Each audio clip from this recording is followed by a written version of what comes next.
Hey, and a pleasant good morning to you coming from Tony'sPicks.com. This is Ramon Scott, and welcome to Night Moves here for Sunday, April 26th. We've got some great action planned here for Sunday as our NBA playoffs continue, NHL, and of course, Major League Baseball 16 games on tap that rain out from Saturday, and we got some action to recap here for Saturday until we get a few people rolling in here right now. Thank you for joining me. Really honor for you guys, for me to have you guys join me. It's an honor for you guys. Yeah, that's for sure. And as we get ready to go here on the show, had a good night over at Tony'sPicks.com. So did some other handicappers, really smashing it over there on Saturday. So can't keep it rolling here on Sunday. We also had some good picks here on the show yesterday as well, here with our winners here on the Night Moves show. So let's recap some of the action here of a great card of action while everybody gets rolling in. All right. Started off with the early game as the Magic defeated the Pistons 113-105. Orlando blew a 17-point lead in that one, but did rally late. We had Orlando plus the points in that one as our pick here on Night Moves. This is the 13th time in the last 42 years, that's basically 84 series, that the number 8 seed has led the number 1 seed 2-1 in the series. Of those previous 12, 5 underdogs did eventually win the series. Orlando leads 2-1. Jamal Cain was really impressive off the bench there for the Magic. Not a lot of playing time, but when he's in there, he really knows what he's doing. Key player there. He's going to have he'll get to see more time, I would think, the way Jamal Cain is playing right now for Orlando. He's down there in the rotation, but man, when he's in there, it's makes the right decision every time. It seems like there. So Orlando leading the series over the Pistons. Not over yet. I mean, these Pistons have had a great year. They're not going to go down without a fight. Also, the Thunder over the Suns, 121-109. SGA, 42 points for OKC. We had him over on his points prop. Seemed like a no-brainer, but the way I described it, I did say he would smash his PRA. We did have the over here on Night Moves yesterday, so I think it went over. Thunder won at 121-109. Oklahoma City up 3-0 there, and man, they got to have Jalen Green in there. Never take him out if you're Phoenix. They're down 3-0 though, and it doesn't look good anyways. But you got to have Jalen Green in there. When he leaves the floor, it's an absolute chaos out there, it feels like, for the Thunder. All right, it was the Knicks over Atlanta, 114-98. Karl Anthony Towns, big performance for Cat. Playoff triple-double. Atlanta just 23% from three-point range. New York led by 14 at halftime to tie that series at 2 games apiece as the Knicks rolled over Atlanta early and often there in that one. And we did have the winner with the Minnesota Timberwolves, 112-96 over the Denver Nuggets. Bad news here: Dante DiVincenzo out for the season with a ruptured Achilles tendon. That was bad news. And then Anthony Edwards, hyperextended knee, will need further evaluation. No update yet as to the status, but man, you'd be surprised if he could make it to the next game. That was just a bad step, and his knee was going the wrong way there. So Minnesota did the job because of Ayo Dosunmu, 43 points off the bench. This guy's been a budding near stardom, but he's just such a good player in his role. He does such a good job, and when they needed him, he came through big time.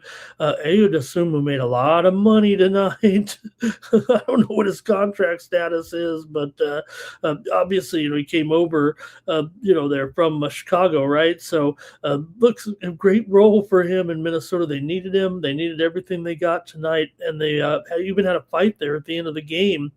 Uh, Jokic took exception to a late, insurance basket, if you will. I don't think it was an insurance basket, but they threw the ball down the court. He could have tried to dribble it out there a little bit. I think there was actually more than 24 seconds left, so you could score. You could go the double turnover situation, whatever. But hey, Jokic, I got a plan for you. Why not be ahead in the game? You don't have to worry about that. It was a bad look for Nikola Jokic there.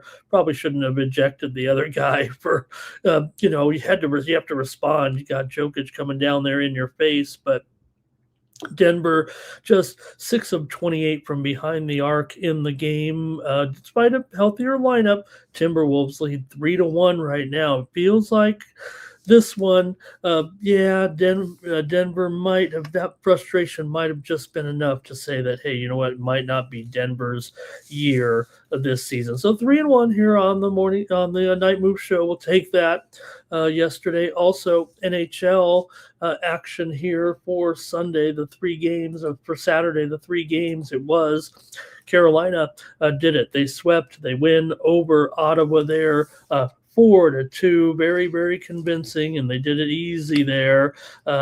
We had Carolina on the show yesterday, no doubt. It was a great series for them, and man, they look tough to beat. It's just that will that type of play kind of carry over with the rest of the good teams in the Eastern Conference? They might be the best of the teams in the Eastern Conference, but they don't play like any of the others, really. It seems like the Carolina wins the series 4-0. We had the Hurricanes yesterday.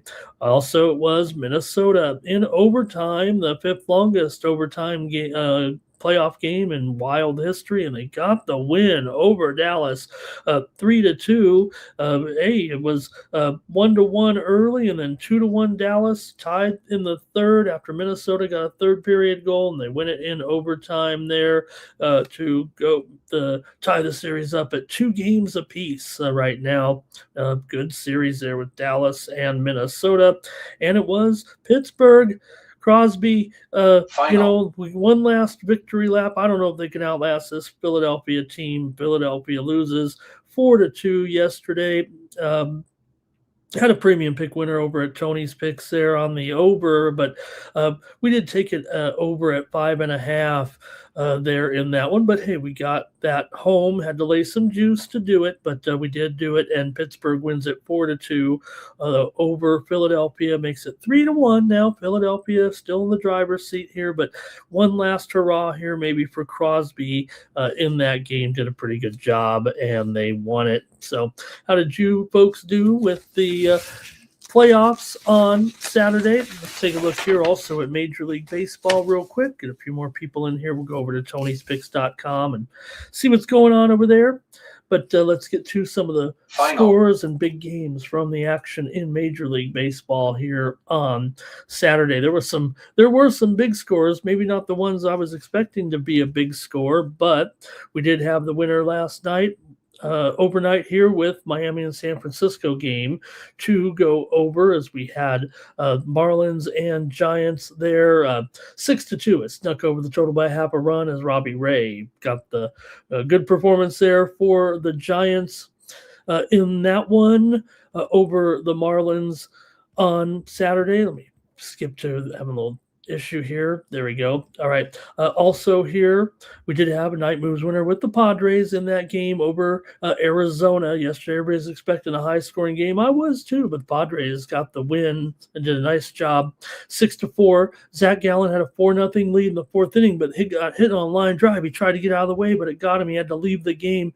Ty France, 2 solo home runs for the Padres, and they won it 6-4, way under the 15.5. Total's 15.5 again today. We'll preview it there. Also, it was a Night Moves winner here for us on the show here with Boston and Baltimore. This one was bit strange, right? That we knew the game time. We didn't know last night, maybe the Red Sox did, that Alex Cora was going to be fired as manager of the Red Sox. Chad Tracy will take over. He's the AAA manager right now. He'll come up and manage the club, as pretty much the whole staff got blown out because of this bad start here for the Red Sox. So strangely enough, the Red Sox in that game did score 17 runs. So a little bit of they knew what was going on there too. So maybe it was a little bit of thank you to Cora. He's had his share of problems here with the controversies as well. So maybe a fresh start is what this Red Sox need. Maybe some bats is what they need. 17 runs was good yesterday, but that was a rarity for this offense right now, and that's been the problem here for Boston. So they cleaned house. They're just 26 games into the season here as the Red Sox pounded the Orioles in that one. We had the over here on Night Moves. Also, we had a Night Moves winner with the Rays over the Twins, and it was 6-2 in that one as Tampa Bay got the 6-1 as Tampa Bay got the win over the Twins behind McClanahan. Also here, Night Moves winner with the over in the Yankees and the Astros as the Yankees pummeled them again. Man, these Astros really struggling right now overall. And then this series, they've lost 13 of their last 17 games overall. Austin Wells hit a go-ahead homer in the seventh inning. It was actually close for a while. It was 2-2 after 6 innings. Astros get beat 8-3. They're in that one. Also, Night Moves winner, White Sox and Nationals. Nationals win it 6-3. We get maybe lucky there and got the over. 4 runs were scored in the 10th inning. Nasim Nunez, 4 RBI, 2 for 4. Jake Urban pitched 5 2/3 innings. Didn't allow a run for Washington. 35,000 in Chicago. Was it a promotion or something? That was the biggest home crowd for a White Sox game that wasn't a home opener in nearly 20 years, at least in the month of April anyway. So Nationals, though, did go on to get the win. And we had the Reds over the Tigers, 9-2. Sal Stewart, 3 for 4, home run, 5 RBI. Cincinnati got off early in that one, and Jack Flaherty having a little bit of trouble here, 0-2 with a 5.33 ERA in his first 6 starts of the season. Also, it was Philadelphia over Atlanta, 8-5 in 10 innings. Bryce Harper, 4 RBI in that one, including the game-winning hit in the 10th inning. Zach Wheeler, 2 runs, 5 innings in his first start of the year. I went with the Braves on the show, but I did have the over at Tony'sPicks.com for a premium pick winner yesterday as the Phillies snapped that 10-game losing streak. It was Seattle over St. Louis, 11-9. There were 8 home runs in the game. I thought they were playing in Mexico City. St. Louis led 9-7 after 7. Cole Young, 3 for 4 with 3 runs scored in that one. So, 5 of the 6 teams who are currently in last place finished last season with records over 500. Only Colorado is back in last place, and they're kind of an improved team. We're seeing some parity in the major leagues so far this season. So, all right, let's go over to Tony'sPicks.com. We got a few of you in here right now. We're almost ready to start the previews. We got, what do we got? 24 games to look at here. We're going to be here a couple hours, so settle in. Get your pens, pencils, and rotation orders ready. But first, let's take care of the business at hand that I'm supposed to do here at Tony'sPicks.com, and that's go over the handicapper leaderboards and see who's hot over at Tony's Picks, and also take a look at who's ready to go for the action here on Sunday. Should be a big day of sports betting action. Let me find what I'm doing here. I'm the producer. I'm the host. Here we go. There it is. Handicapper leaderboards over at Tony'sPicks.com. And who's on top? None other. That's for the week. None other than me. Hey, how about it? 8, 4, and 2 here. I think maybe a couple haven't come in yet. Final. But I'm on top of the handicapper leaderboards along with Tony T up there. So I hit 67% on the board there. But we're going to go over there and check. Let me check out what's going on with the picks and see what I had. And then we'll come back to the leaderboards. How's that? It's my show here. We're going to feature Ramon on a winning day here leading the handicapper leaderboards. Okay. But let's see what those winners were. Yeah, I had Yusuf Salah. Boy, I was taking the heat for this one against Sterling here.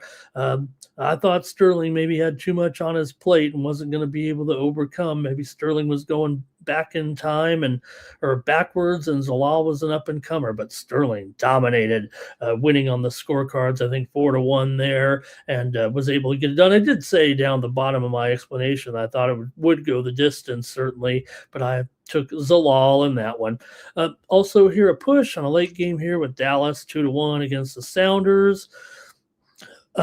Did have a couple winners though in the UFC. I had Rafa Garcia over Alexander Hernandez there in that lightweight matchup. Also, my props were 3-0 in the NBA as I had Cam Johnson under in the game against Minnesota. Cam Johnson basically a no-show right now for the Nugs.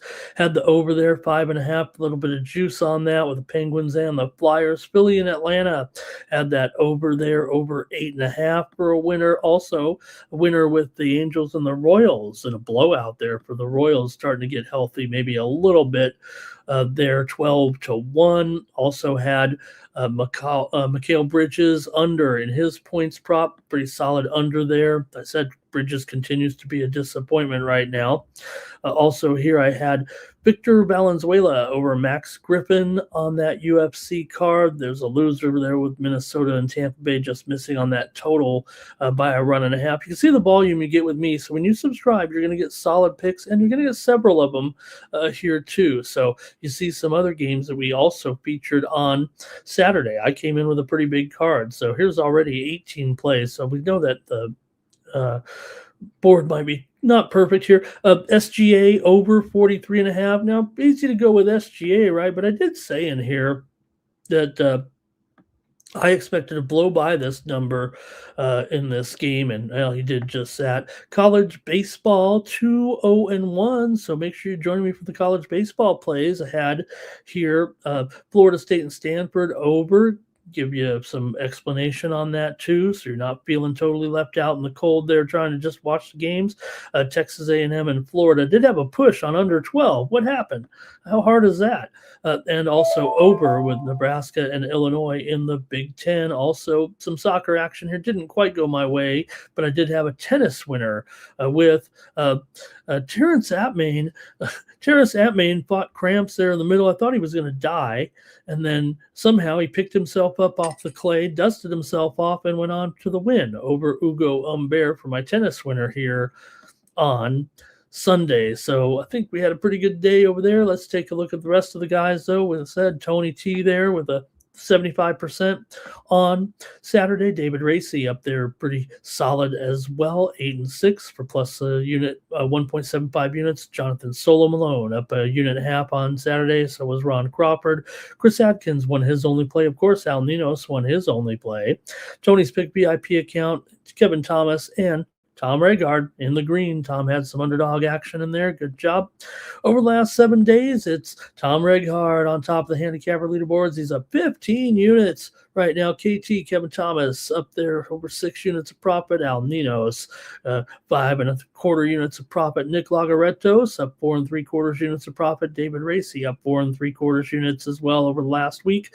Tony T's up 4.25 units here over the last week. Bo Dunn, up nearly 4.25 units over the last week. Tony Picks VIP account up nearly 4 units. Ron Crawford up nearly 3.75 units. Joey Tron up 3 units over last week. Double Shooty up over 2.75 units. Chris Adkins up 2.5 units. I'm up there in the green. Solo Malone, Stephen Duncan, and Hollywood Sam in the green. Last 30 days, David Racy up nearly 13.75 units of profit. Double Shooty up 11.2 units of profit. Al Ninos up over 10 units of profit. Tony T's up nearly 10 units of profit as well. Tom Reghard up 5.5 units of profit here. Nick Lagaretos, nearly 5 units of profit. Jorge Gonzalez up over 4 1/3 units of profit. Solo Malone up 3 2/3 units of profit. Ron Hans up in the green, VIP account, and Damian Sosh in the green. Go to the Premium Picks tab. You'll find the picks here locked and loaded from the handicappers for Sunday. Let's see who's got some great packages on tap.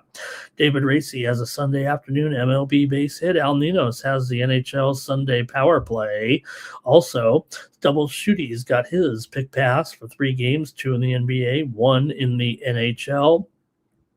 And also Chris Atkins, an MLB triple play with his best plays in the diamond here on Sunday. And a few more here. Let's see what we got. Rod Zwacki's got his NBA play of the day over at Tony'sPicks.com. You can click on the handicapper profile of your choice, find their handicapper profile page, and that's how you get signed up. And why not join me for my 3-day all sports pass? Let's get you through Sunday and through the start of the week. Check me out over at Tony'sPicks.com. Ride with me for 3 days for $99, and I'll have plenty of action for you here on Sunday, Monday, and Tuesday. It's a great way to get started. You get all the plays. You don't have to get the individual packages. These are already offered at a great discount, and I still can't fix my typo in here on Tony's Picks. I'm going to have to make some new packages because I got an embarrassing typo in there. All right. Let's get back to the action here and get going with the show. We think we've got enough people in here that we can do some previews, so get ready. The way we do it is I preview each game. I try to make a pick. I try to make a winner, and then you guys pick, and then I just show your comments on screen kind of like this, especially when we talk about all the great cappers here for the chat pros, like Larry Martin is here. He was working tonight, so I'm not on the big screen, I don't think. How about he says hate that Chicago traded Dosunmu, right? You felt like it at the time there, right? Wolves too good, says Mr. Westers. Man, those Timberwolves bandwagon fans are coming running. They didn't have faith in October. No doubt, hopefully it works out. This is obviously a very tough situation because you don't know right now Ant-Man's status. Boy, that looks severe. And man, to lose your starting point guard with torn Achilles. What is it with the playoffs and torn Achilles now? And really a bummer for Minnesota. I imagine it is going to hurt their chances long term, especially if Edwards is out. He just came back from an injury. And that awkward play there. So, all right. Greg's here. The Flyers let him down, but the Wolves delivered yesterday. And without their best players, right? It was a close game, and they really, really did looked within themselves a little bit, right, to get it done there and kind of pulled away. At first, it was a little bit shaky. Denver kind of came back, took the lead. It looked like without those two players, that Denver was going to go right on by. But Dosunmu in there, and McDaniel and Randall, you got to give them all credit there. Mr. Wesker says the Astros should sell the team. Well, maybe the owners should sell the team. Hey, good Rod there. He says, you got any good bets for today? Thank you for joining me over there from X. Good Rod. I hope so. I'm going to go over every game and try to give some good picks. So hopefully you can stay tuned. There's Nick Handy in the chat. Great to be with Nick tonight. We were watching the UFC together. We had a great time.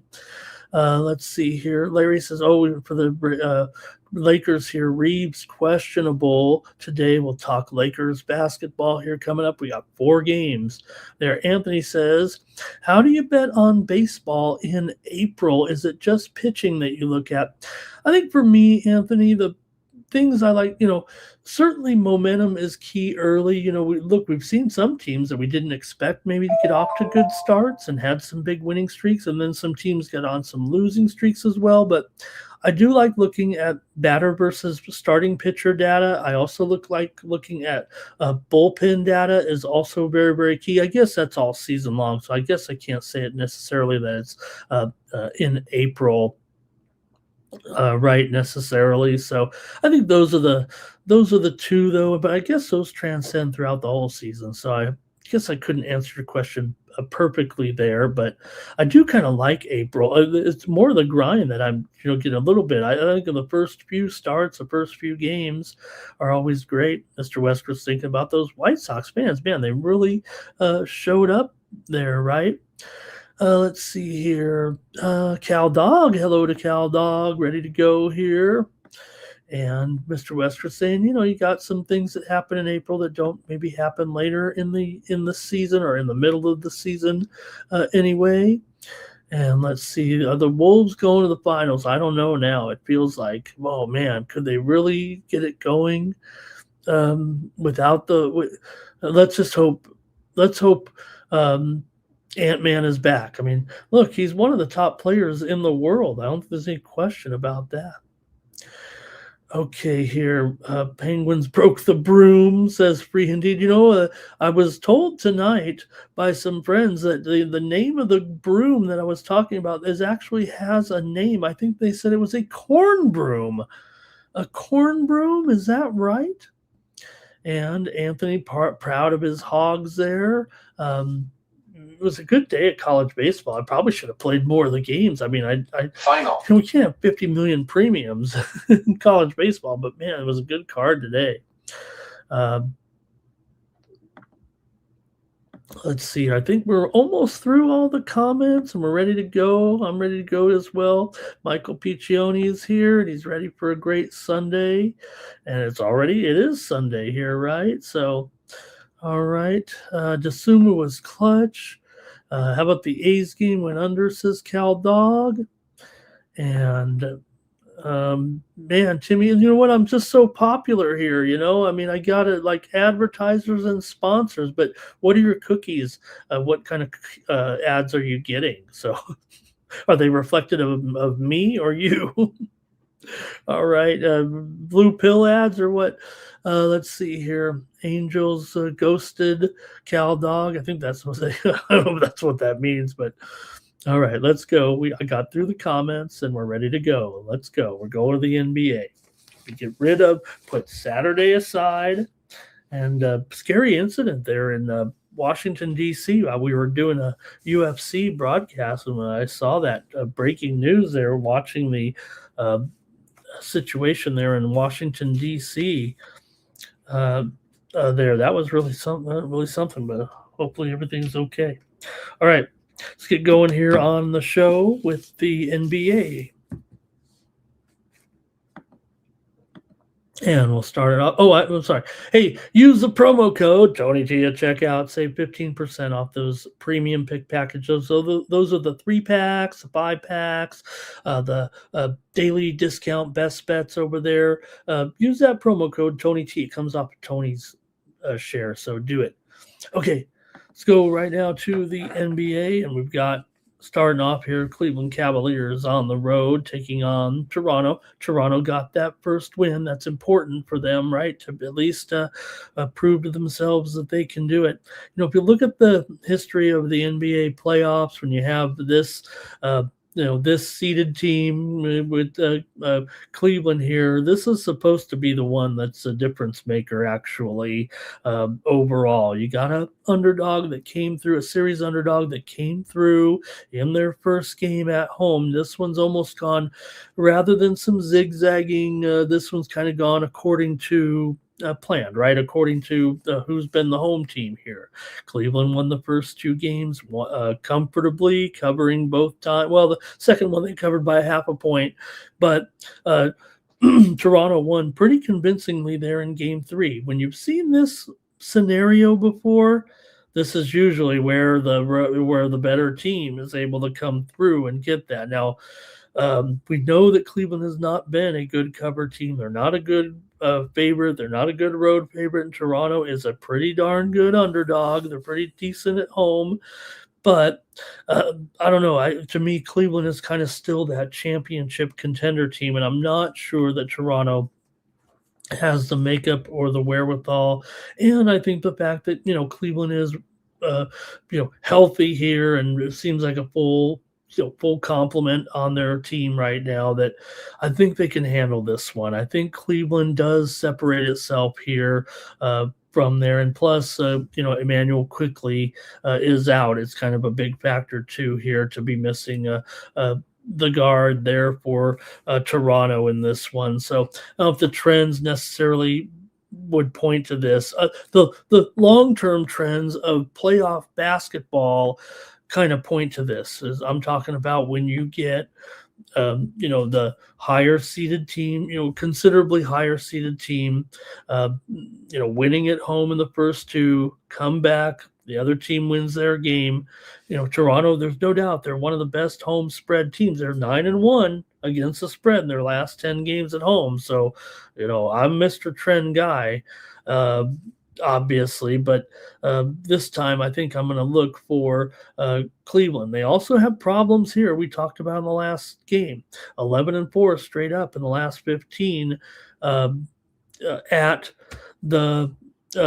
Toronto. So that's not exactly the best series overall for Cleveland when these two teams have met. So Toronto usually gets the better of Cleveland here at home, but to me, I still think I almost want to see, Cleveland is still a team that's going to be challenging here when it comes down to whoever, if it's Boston and Cleveland here moving forward.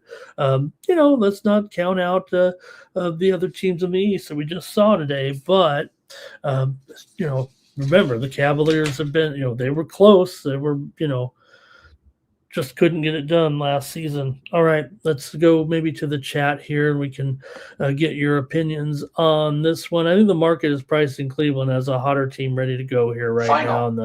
And favored by 4 in this one on the road.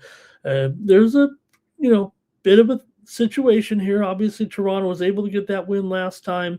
They do have a pretty decent defensive profile, allowing 112 points per game. Yes, the game did go over last time. 2 of the 3 have gone over. I don't know if this one's going to go over, but Cavs have gone over in 5 of their last 7. Raptors have gone over in 4 of 6. Cleveland's pace and offensive rating of 119.4 points per game does say it will be a higher possession game. So, but I think at 220.5, that's reflected in the total here, and we're seeing more and more of these totals. The pressure on the under here as the games become more important. So that's pretty high total. Let's go to the chat, shall we? All right, here we go. And let's see here. Timmy says it's the Cavs for me. Toronto likes to let down their fans. Oh no, Timmy. Unless Ingram decides to show up. But yeah, and again, the support of No Quickly. It is kind of a big injury, I do believe. And Darko doesn't have enough personnel, I guess Mr. Wesker is saying here. Cal Dog is liking the Cavs here in this one. And Harden choke in game 3. You better hope he doesn't have a poor scoring game, right? Let's see here. Larry says Cavs and Raptors over. Larry says Cavs money line and over. Cavs money line and over. Okay. All right. I'm on the Cavs here in this one. I'm going to lay the 4 points here. That'll be my play here on Night Moves. And we're off on the NBA. Next up, the Spurs are on the road taking on the Trailblazers here. I think the spread is indicating that Wemby's going to be able to make it back. In fact, if he does make it back, I think the spread's going to go even higher. It may have a little bit in there that that he will be ready to go. Remember, the spread had dipped down to 2 or 1.5 even in last game. And that was as we knew he was kind of going to be out. We knew it was a game time decision kind of, but that was kind of built in then. I think it's kind of built in here. Once he is ruled in the game, if that is indeed the case, this line will go up again. Now, I think there's a little point or two that might be already built in there, like he is going to come back. So maybe it will only go up to 6. I don't know if it'll go to 7 here right now, but mostly it might be because the Spurs dominated the game there last time out over the Trailblazers. They really did a nice job to get that win. maybe when it looked like that was a spot for Portland because Wemby wasn't going to be in there, and Portland's been good at home, but it just turned out, 120 to 108. It did go over in that last game. So, we'll see. The first two did go under here, 111 to 98. San Antonio won game one, and then Portland won game two, 106 to 103. So San Antonio with regaining the lead and the control of the series here in this one. San Antonio, good spread team on the road as a favorite, not usually a problem. 24-18 against the spread on the road. Portland 25-16 against the spread at home. These were two good cover teams pretty much all season long. So Portland, we know they did a nice job. I'm still totally impressed with Portland and their players. But what happened last game? And I think maybe it was the similar situation here because we took a different route to get the road team at 2-1 right now. But I do think the Spurs, in the end, remember they were 20 games better than the Portland Trailblazers in the win column, I believe, this season. So I'm going to go ahead and lay it here. I'm going to lay the 5 on the road. I'm getting chalky here on Night Moves. Let's see what you guys have. Maybe I should have asked you guys first. Let's see what the chat has to say in this one. With final. Mr. Westwood says, is Wemby going to use his hands instead of his face to break his fall, right? You're afraid with Wemby, those toothpicks might break if he yeah, and that was funny, on that, Mr. Westwood said, the way he slammed his face on, you wouldn't think that was a concussion. You'd think it was like I thought he broke his jaw or had chipped teeth or something like that. Mr. Westers likes Trailblazers against the spread. Cal Dog says the Spurs again. Larry says Spurs on the spread. Even if Wendy doesn't play, they still handled their business. Harper went off the other night. Here's the thing. Maybe I really should, mention, because Larry said it so well. I mean, Harper is basically he's the cheat code. It feels like right now. That's what it feels like with Harper out there. I think he is so key. When he is on the floor, they're practically I want to say unstoppable, unbeatable. Just everything he does right. And of course, his dad was Ron Harper, who was a great player, and Larry likes his Chicago teams. But Harper is definitely a player that just makes such a huge difference when he's on the floor. He's amazing, actually. He's your plus minus guy that, once he's in there. Here's the thing that I like to do when when you're betting live and you got a player like Harper. When you see him coming in the game, you start clicking. And then when he leaves the game, you start clicking the other team a little bit. And then when he comes back in, you start clicking on that's how you do it with a guy like Harper. So Mr. Weskers are going to fade these Spurs. Okay, I guess that's it for that one. Let's go to the next one here now with the Celtics on the road. These road teams are looking interesting today. Of course, we're waiting the information here. It doesn't look like. I think it might even be that Embiid is already ruled out. Let me make sure of that here for today's game. Doubtful. So we're still going to wait on his status, and we could get Embiid maybe in this game. He's got recovering from the appendicitis surgery. That sucks. You get your ice cream, but oh no, that's tonsillitis.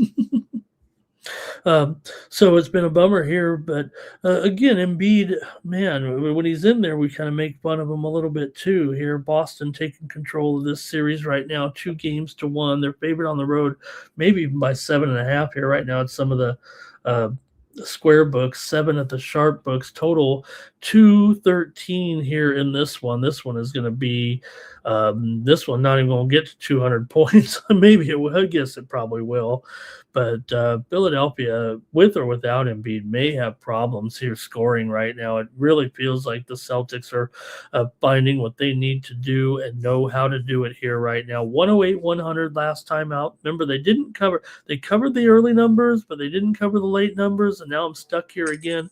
I don't think I'm going to go with the side because uh, last game I had to give myself a loss, and then all the players got to win. I said, "Oh, take the Celtics minus 9," and then the spread goes down to 7, and the Sixers get the money. Or what was it? No, it was the other way around. I think it was on the Sixers, but nonetheless.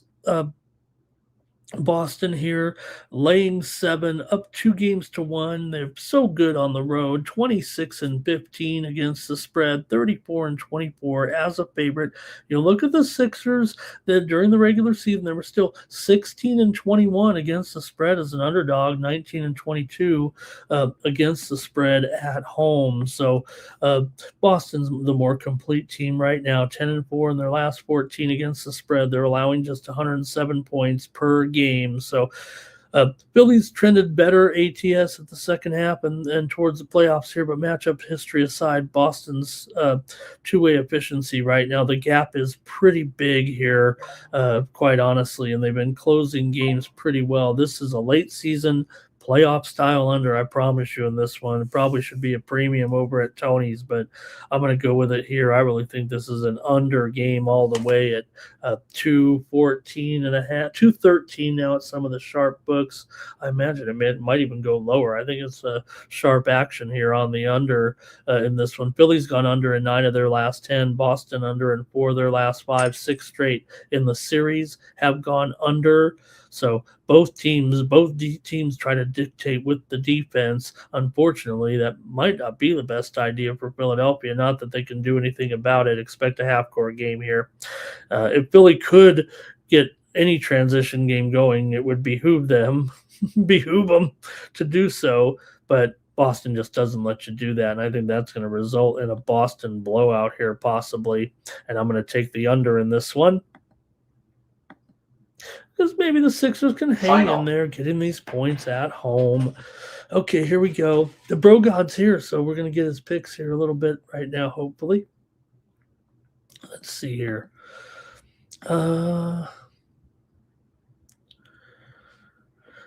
Okay. Who can beat the Celtics? Celtics for Mr. Wesker's Cal Dogs on the Celtics. Is that an ice cream cone right there, Mr. West? What is that? Bro God might be ready to get us his picks here. He's on Derek White to go over on his threes. And I'll be in the prop game tomorrow. I'm pretty hot on the NBA props here on Tony, so we're going to be firing away. Funny, I had to pivot from 2 guys. We talked about the guys who were injured. I'm like, well, if they're playing, I'm fading them. And it looked like they were going to play, but they didn't. I pivoted to some other players and won. Okay, Boston won by only 8. Yeah, that's me too, Larry. I'm going to stay away from the spread just because, you know what? It very well could be 7, 8, or 9 here, I think. Raptors plus the points here for Bro God. And let's see here. One man's trash is another man's treasure. It's very poignant. It's as a saying that I like to use as well. And Missoula here, Boston doing the job here on these guys. Boston first half for Cal Dog. That might be it from the chat in this one. And I'll take the under with Boston and Philly.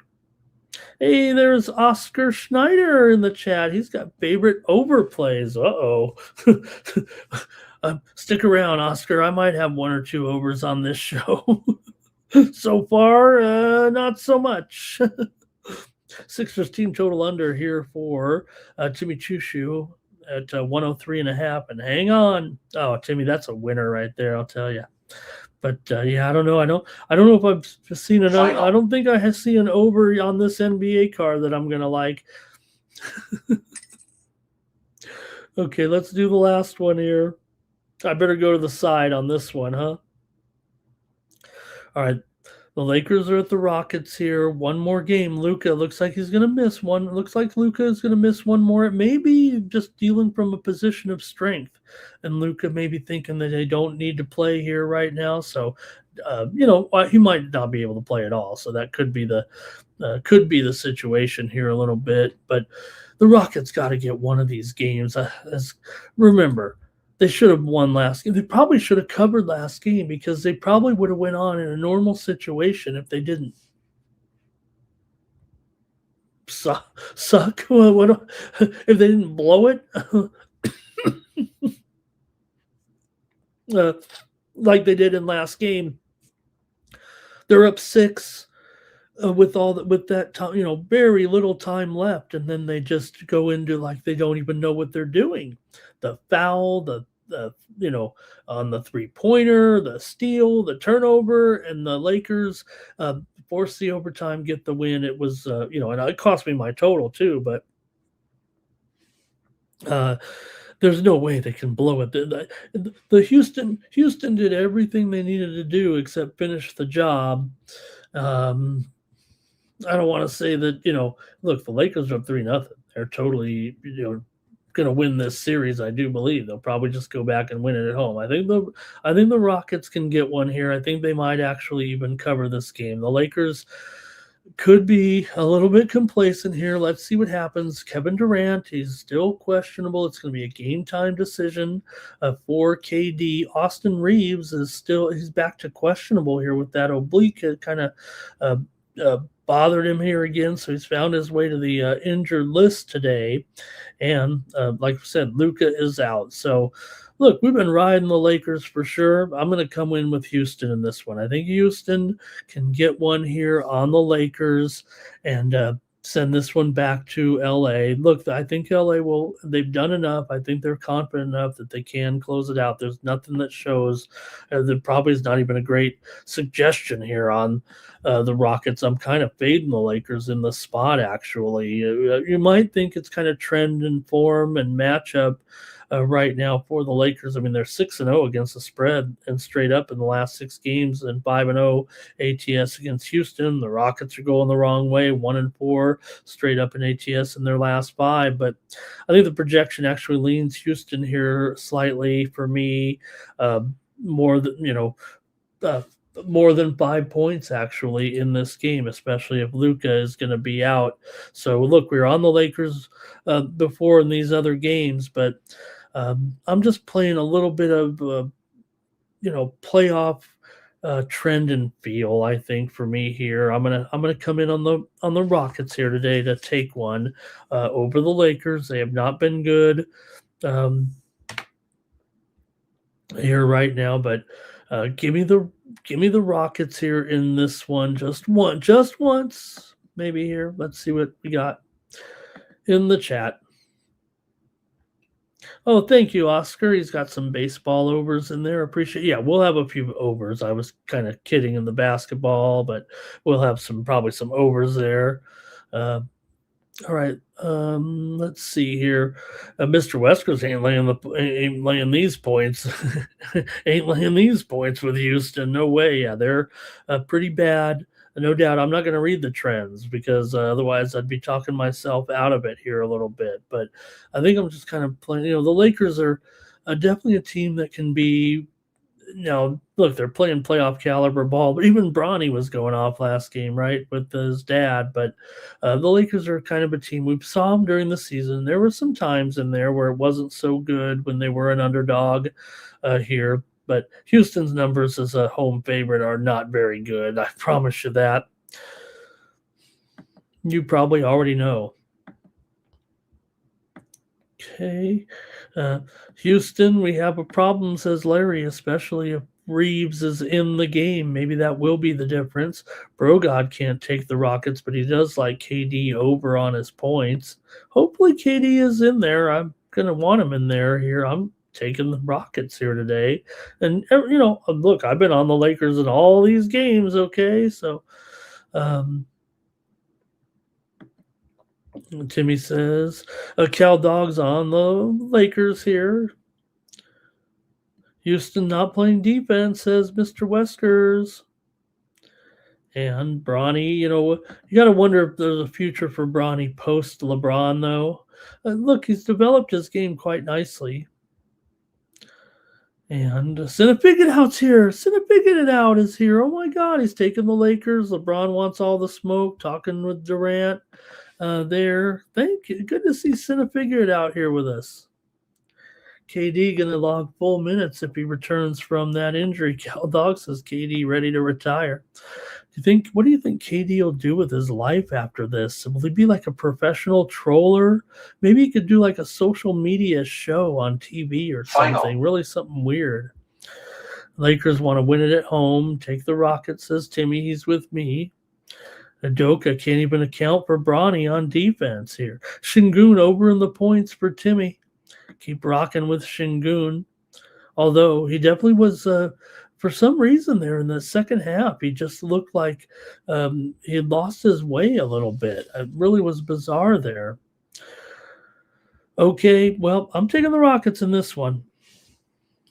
I'm zigging. I'm zigging or I'm zagging. I don't know which I'm doing, but I'm doing one of them.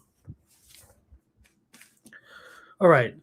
Let's go to the ice on Sunday for a 4-game NHL card, huh?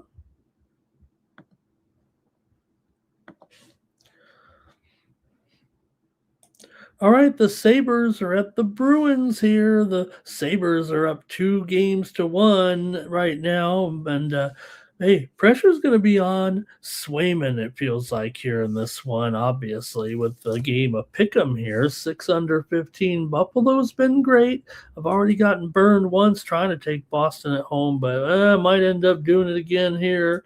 This one's at 2 Eastern and 11 Pacific time with Buffalo and Boston here in this one. So we'll see what happens with these two. You know, for Buffalo, their biggest issue had been their defensive play this season, but they're 23rd in the league in shots on goal. You know, the Sabres allow a high volume of shots, and a lot of them come from, close range. Buffalo's 21st in expected goals against per 60. So it's kind of funny that they've been so strong. The statistics don't always add up. Looks like they're going to go to Alex Lyon here. Lyon performed well in game 3, and he's allowed 3 or more goals in 3 of his past 4 starts. I'd rather maybe see Luukkonen in there, but, Buffalo really hasn't been real firm on its goalies here all season right now, and now they're going to turn back to Lyon now after what they saw in game number 3. So look, 2-1. Buffalo's technically in charge right now in the series. So I'm not going to bag on them here. I just think this is going to be a tough game in this one. Boston's won 2 of the 3 meetings between these two teams in Boston. Yeah, I know that we saw Buffalo get that first one there, but Buffalo obviously was able to bounce back here. Buffalo won 4-3 in game 1. Boston won at Buffalo, of course, 4-2, and kind of dominated that game. And then Buffalo wins here game 3 in Boston. It feels like a total zigzag here with these two. As much as I love what Buffalo's done, we might be getting 7 games away. This one's kind of looking out right now. Swayman 2.7 goals against 31-18 record. Lyon was 20-10. 2.77 goals against. Might be kind of an even matchup in goal, but I'm going to take the Boston Bruins here in this one. I know, look, I'm on Buffalo in a big futures bet here at a pretty good odds. I don't want to, not an emotional hedge. I would never do that on the air here. I'm trying to give out some winning sports picks. Full disclosure, I do have that big futures bet on Buffalo. But look, it's not really a one where you can even count on it being, live even at this point. There is a long way to go, and Buffalo is only one of a handful. Like we said, Carolina obviously looks like number 1 right now. They have the most points. Buffalo finished first in the other division. I don't know if they're on par with Carolina. And the way we're seeing right now, I want to say Montreal will preview that game, but whichever it is in that series, Montreal is looking really strong, and Tampa can be strong as well. But between them and Philadelphia, Buffalo just looks like one of those 3 teams that are going to be trying to chase Carolina here. So I have that future, but I'm not, thinking, hey, wow, I'm in a great position just because Buffalo's been so awesome, and we've talked about them like they're going to pull something off this season. But I've got to take Boston here in this one. Let's see what the chat says. Okay. Sabres are the favorite now, says Cinna Figure It Out. Says no longer a pick'em here in this one. He's got the Sabres as the favorite here. I'm actually showing a pick'em, and right now at one very square offshore book, Boston is the slight favorite here. So I don't have many books that have Buffalo. I can't even find one that has Buffalo as a favorite, but or maybe you're talking about the series price, right? What is the series price right now on this series? Actually, oh, Buffalo's still 330 because they're in charge on the road. So okay, no problem. Cinna figure it out. If you like, the Bruins, find out that book, and that's where you're going to get the best price. Timmy says take the Bruins. Cal Dog is on the under here. And Larry says Sabres money line and under. Timmy's on Boston in this one. And Cinna figured out says he's on the Sabres on the puck line here.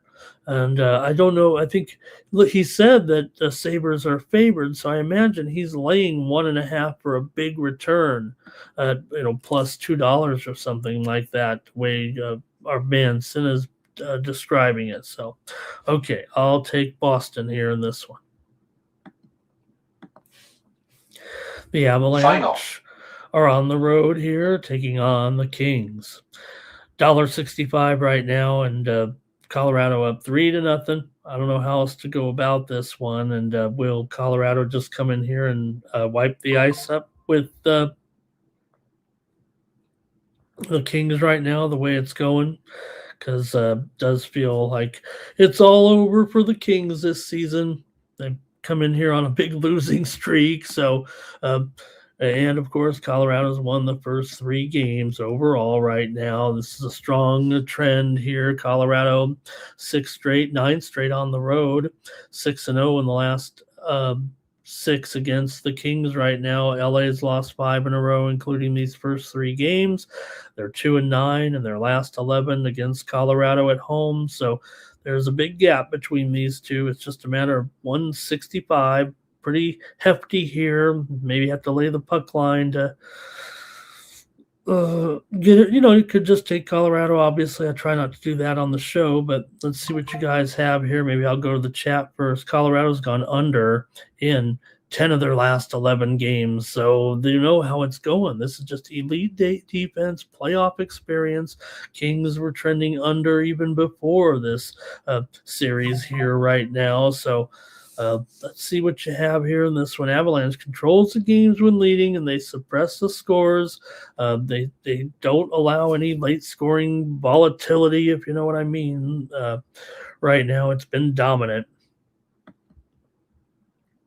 Here we go. We know the Kings can't even score. That's what I probably should just do. Just take the total, because Colorado probably wins this one, and maybe they can win by 2. Maybe they win by 1. Let's see what we've got. Okay, abs for Cal Dog. Timmy's on the Kings.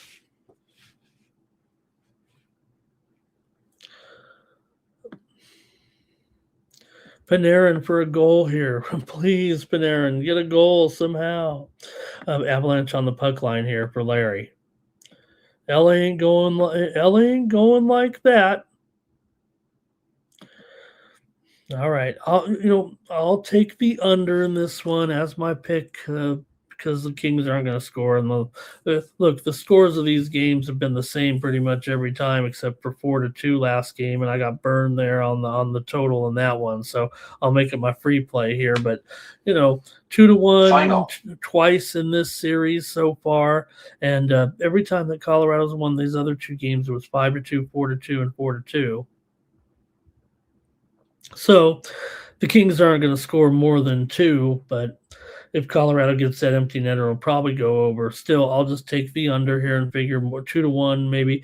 The games in LA, I guess, have been higher scoring here for some reason, because the Kings have gotten 2 goals. But okay, could be overtime, says Timmy Chushu.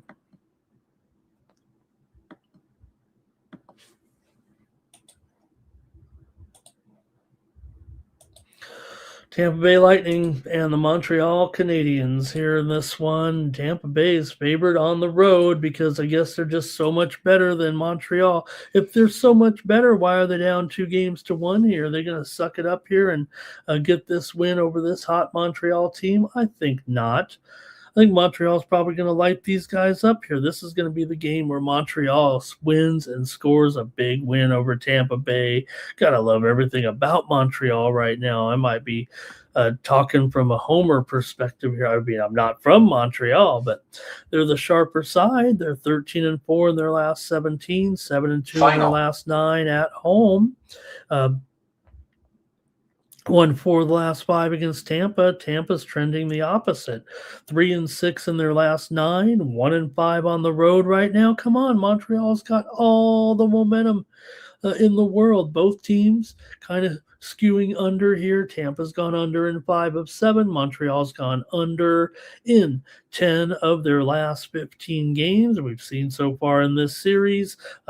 3-2 in each of the last 2 games after Montreal won the first one on the road, 4-3. So Montreal's recent success has kind of come from more of a structured defense and limiting offensive chances by Tampa Bay here right now. And that, is interesting because, Tampa Bay usually in the playoffs makes the most of its chances. So that's kind of carried into the playoffs here. Montreal was doing that late in the season as well. And it's been part of their, big surge here right now and playing just great here at this time. And then if they could get this one and go up 3-1 and head on back there to Tampa with just 1 game to win, that'd be a pretty good spot. I think Montreal's going to crush them here in this game, you guys. What are you guys going to do? Let me go to the chat and see what – I'll go either way. I'll go side or total here, whatever the chat doesn't do maybe. I think Montreal here, I'm going 5-2, 5-3, something like that. I don't know if we're going to get a defensive game here. They have gone under in 2 of the 3 so far, but like I said, that first game was 4-3 at Tampa. Okay, here we go. Larry's going under, though. Larry is going under. And Cal Dog on Montreal. Timmy likes the Lightning here. He says this is going 7. Yeah, maybe I'm not saying I'm tired of the Lightning. Hey, those teams were great. They're still great. I feel like Montreal feels like something special going on here right now, and I think this is where they do it. So, all right. Let me take Montreal on this one. I better stand behind what I'm saying. And, yeah, maybe the over is a tougher one to get because, this is playoff hockey after all. But I think this is going to be a Montreal blowout today, to be honest. Okay, that's it from you guys, I think, in the chat in that one. Let's move to the late game now.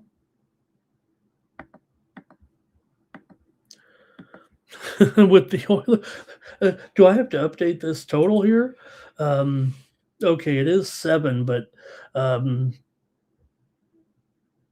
thought it would go high. I thought it would go higher. The send-out was 7.5 under 50, but I don't know. Probably just going to go over again. It's certainly going to be 4-3 at a minimum. And then you throw in an empty netter here right now. And look, who is going to win here with the Oilers here down 2-1? The Ducks played one of their best playoff game. They haven't had a lot of playoff games in years, but that was a memorable game for Ducks fans in the 7-4 win. Pretty exciting. I mean, it sounds like a blowout, but it wasn't. It was definitely a close game throughout, but man, Anaheim's beaten the Oilers 13-8 in these last 2 games. First game was still 4-3. So look, 7 goals, 10 goals, 11 goals in this series, and you've got to think it's going to do the same thing again. Why wouldn't it at this point? You want to say that hopefully we get some defense out of these two and someone comes up with something, but compared to these other series, and look, I don't think this is going to carry whichever team advances, right? That's not the way to play playoff hockey. This one's volatile, though. Edmonton has the better ceiling, I think. They own the matchup, 13 of the last 20, but their recent form just 3-6 in their last nine. Look, Anaheim was struggling, remember? 4-9 in the last 13 right now. So look, Oilers have the talent. McDavid, all of a sudden, he's looking good again, up and down here, but I think the Oilers have this enough offense, whichever way the game goes. If they if they lose, if they win, they're going to score. They're going to score, and then it'll be just a matter of can they outscore. I think with Anaheim, and I don't know, Anaheim's that offense that we saw to me is kind of I don't say back. I don't know if it ever went anywhere, but when they were losing there, but we saw also um, uh, Beckett Seneke with that key goal in that game as well. So getting some young talent in there too, scoring, man. And remember, they scored 4 goals in the third period, did Anaheim there. So let me go to the chat. I'm thinking, Anaheim and over, actually. All right, let's go to the chat.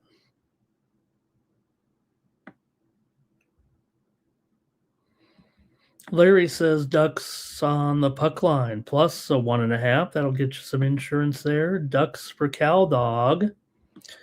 Cinna Figueroa is not going with the Avalanche in his parlay, but he's on the Ducks on the puck line. Take him plus that 1.5 just in case, because maybe it could be minimum 3-3, right? Maybe it doesn't go over, but it's still 3-3 at the end of regulation or something. Timmy says he'll go with the under only because these guys are capable of locking things down after the undisciplined hockey. That would be a story. I don't know if they are capable. Are they? Yeah, right. Look, Cal Dog says on the Score sports book it is 7.5. Ingram has to make stops. There's no doubt this defense, for whatever reason, it's just not happening. Well, we know the reasons. I mean, we've seen the signs kind of all year, but okay. All right. I'll take the over here in this one with the Ducks and the Oilers. I think we get that same type of game here, 7 minimum. But you can stay tuned. I'm going to find a way to get on these Ducks, I think, here right now. So, all right. I guess that's a look at the National Hockey League today.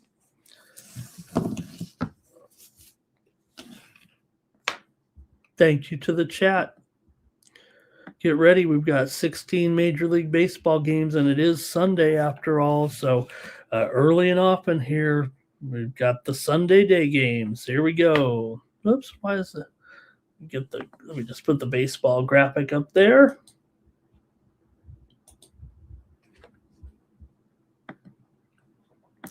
And get rolling on the baseball card here right now.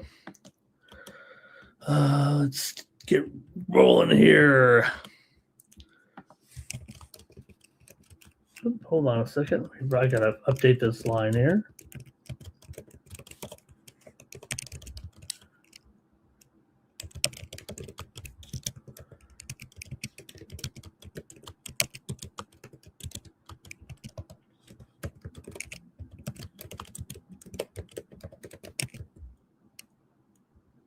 Okay, there we go. I'm moving the doubleheader game. I'm just gonna do the first game. So let me fix that a little bit. Now we'll go. That's not the first game, but I want to.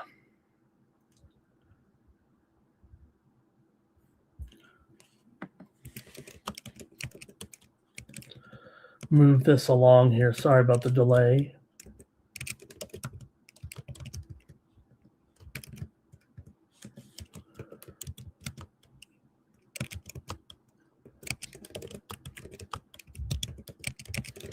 Okay. So, because we don't even know necessarily the pitching situation there in the Colorado Mets game for, I think, game 2. So let me start it, though, here with the Phillies and the Braves with Aaron Nola going up against Chris Sale. Sounds like a pretty good pitching matchup here, but the Braves are up to $1.75 here right now. Yes, I understand the Phillies have struggled here. The Braves are hot, but look, the Phillies are not going to, they're not going to be 62 and 100 or anything. This has just been a rough fell here. Will the Braves, this big lead help them throughout the season? Well, yeah. I mean, you're almost 10 games uh, up right now, 19-9 for the Braves here, and 9-18 for the Phillies right now. But hey, you know what? The Phillies got that win over the Braves yesterday, 8-5. It shows, it's not going to be some dominating series here. They can actually steal the series here a little bit. Nola, 5.06 ERA, 1-2 record. Chris Sale's been solid so far, 2.79 ERA, 1.0 whip. You're getting, man, Chris Sale, almost vintage Chris Sale here right now coming into this game and into this series early on. Let's just keep Chris Sale healthy and keep doing it. Atlanta's currently the better team with that great form, 9-2 in their last 11. Yes, the Phillies have lost 7 of their last 8 on the road, 10 of their last 11 overall. But Olsen, Riley, Acuna, they all have pretty good numbers actually against Aaron Nola. You look at the matchups with these guys. You've got Olsen, 3 home runs off of Aaron Nola. Yastrzemski, 333 against Nola. Riley, he's always owned Nola. Riley's got huge numbers against Aaron Nola. 386 average and 57 at bats, 6 home runs and 5 doubles for Riley. Riley only hitting 216 this season, but those are some serious numbers. Acuna, 4 home runs and 308 batting average. These guys really do beat up on Nola here overall. So it might be too big of an advantage, but man, that price does bother me. Both teams have been trending over, of course. If Nola does get hit early, this game is going to open up despite, I think, Sale's presence here in this one, because the Phillies are bound to get something off of Nola. The Philly bats are kind of cold against Sale, though. You look at some of these guys, and they have not great numbers against him, but just expect the veteran presence right now. The Phillies got to start to suck it up a little bit here. You got Garcia 1 for 5. And let's see here. Man, some of these Philly bats are really pretty weak right now. Let me go to the chat here on this one with you guys and see what you have. I guess the numbers do kind of point to Sale having a pretty strong advantage here. We know Nola, look, I'm not calling it a slow start for Nola right now at 5.06 ERA in this one, but okay, chat. Here we go. Braves and Phillies under 4.5 in the first 5, says Larry. You got these 2 starting pitchers. They'll be able to deal. This has to be an under in the first 5. Oops. Cal Dog says the Braves should have won the game there. Should have won that game yesterday against Philly. Yeah. They did blow it, obviously, there, and when it went to the 10th inning, they just gave up all those runs. But Cinna figured out says 175 is high. It is. I probably Sale at home, 8 strikeouts at plus $1.30, says Timmy Two Shoes. Says he's flirting with a big game. Braves run line here for Cal Dog. Braves run line first 5 for Cinna figured it out.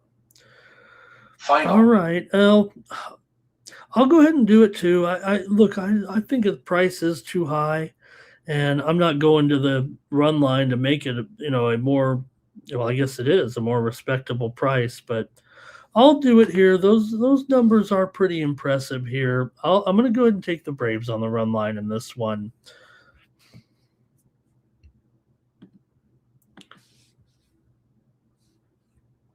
All right, the Red Sox and Orioles here. We'll see how the Red Sox fare here with a new manager after winning yesterday 17-1 over the Orioles. Maybe they took out some frustrations on them. Connerly early, 2.88 ERA, 1-1 record. Coming in here, Kyle Bradish, 3.96 ERA, 1-2 record here so far. Do you think the Red Sox at 10-17 can, say, hey, you know what? It's not about the manager, it's about us players, because that's what you're supposed to do. Boston 13 and Baltimore 13-14 coming in here early, 1.32 WHIP. Bradish 1.76 WHIP in this one. We saw one team score a bunch of runs yesterday. It was Baltimore, scored 10 runs the previous day. Baltimore is 9-5 to the over at home. Boston's 10-4 to the over on the road. So look, the total here is 7.5 over 15, kind of like it was yesterday. That felt like a joke the way I portrayed it. We went over yesterday in the game, and okay, maybe it was only the Red Sox that got all these runs, but I've got to think this one's going over here with these two. We'll see. Maybe the psychology of the game. Maybe you're supposed to, roll with Boston here. They got the AAA manager. Chad Tracy's a good guy. Obviously, major league player in his day, and Boston's going to get better. Even if they didn't fire the manager, they're going to win some games here or there, I'm sure, whether or not they're not supposed to be this bad, obviously, right now. So I'm going to go ahead and take the over. We'll see the runs come in this one, and maybe it'll be a wild one in Baltimore on Sunday. Let's see what you guys have. Here's Cal Dog on the Red Sox. Timmy Chushu on the Red Sox. Can the Red Sox get it together here, Larry Martin, Red Sox, Baltimore over. Cal Dog on the over here. And Timmy's going with the Boston parlay there, huh? Yeah, Boston's been playing bad. Usually the manager bump, right? That's what you think. The manager bump might have happened yesterday at 17-1. If Boston is, look, if it's the manager's problem, they fired all the coaches too. So if it's their problem, so be it. But it's probably more the players' problem, right? And so how are they going to, get it turned around here on the road when they haven't been playing very well at all? How do you let a team score 10 runs in the ninth inning? Well, I guess they were losing the game there already 7-0. So. Did they even? I'm going to look at. Did they put in a position player to pitch in the game there yesterday? I don't want to waste your time here. Does anybody know there? I was already out of that game by then. Did a position player come in though? Okay, next up here. We've got the Guardians taking on the Blue Jays. Slade Cecconi going up here against Patrick Corbin Day.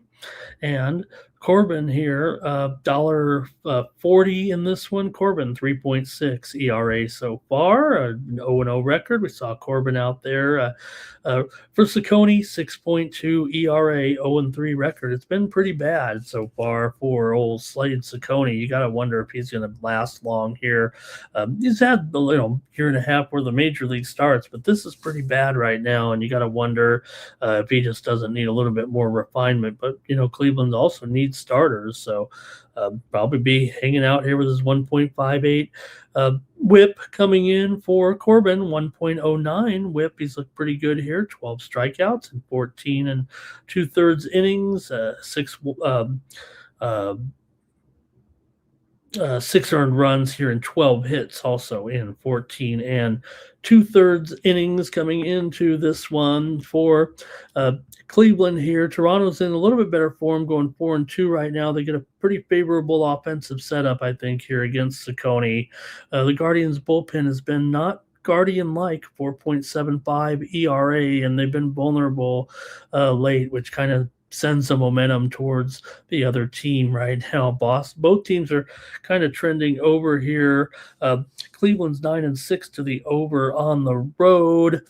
Toronto's gone over in 5 straight at home. So I think we got more scoring environment here on this one. But I'll go ahead and let me go over in this one too. I'm going to take the over here with Cleveland and Toronto. I might be doing a little something with Toronto. I'm thinking it's just the spreads of the money line's a little high, but I don't want to play that 135 on the show. Let me take an over here in this one. Okay, let's see. Guardians, Blue Jays under first half, a Nerfy here for Larry. Jays first 5 for Cal Dog. All right, I'll take over here on this one. Where the gentleman wanted some overs, there we go. Let's play 2 overs to start the American League card here. Guardians money line. Hey, Jamal Giuseppe is in the chat. Hi, Jamal. Good to see you. Here's the Rockies taking on the Mets. Game 1 of the doubleheader, and I'm not even sure. I think that is going to be Quintana and McLean from what I've read and seen so far. Could be a chance of the Mets are most likely to start McLean. The Rockies could push Quintana to game 2 and go with a different.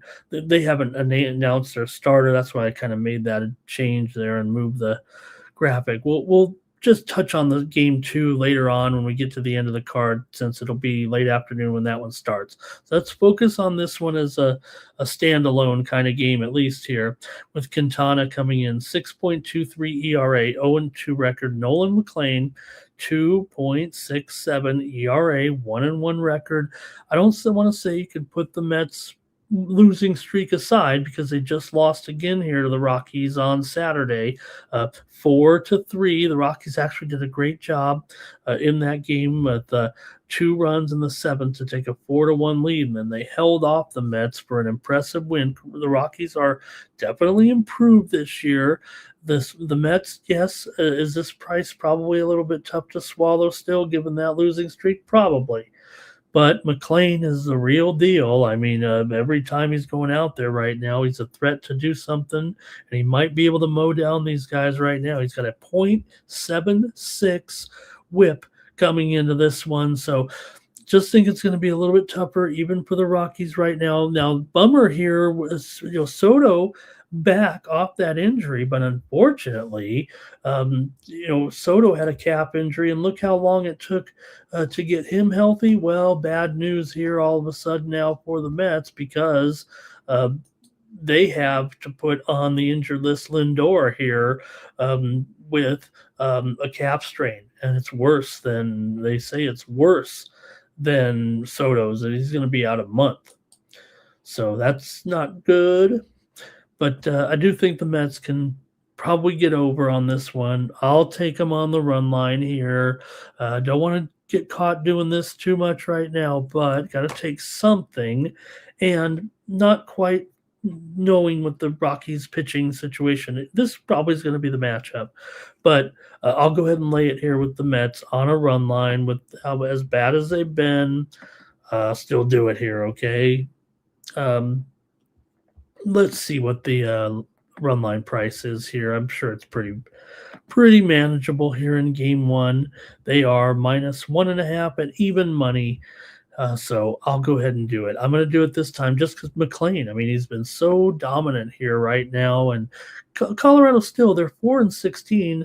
Or let's see, that's dating back to last year, but on the road this year so far for Colorado, 4-10, 4-10 on the road this year, and not only that, 1-8 versus the Mets.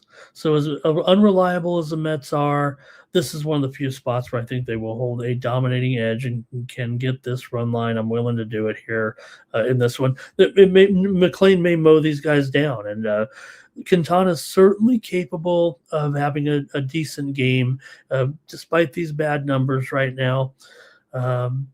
He might be able to extend himself a little bit here, and I'll go ahead and take the Mets, though. But maybe under's the way to go in the total. Let's see here. Okay. Hello to Richard Lockhart. Good to see Richard in the chat today.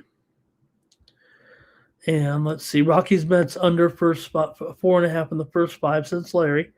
Rockies money line, though, for Cal Dog. He's willing to take this dog that the Mets, here's the thing, right, about that losing streak. The Mets are probably not as bad as, losing 12 in a row or whatever it was.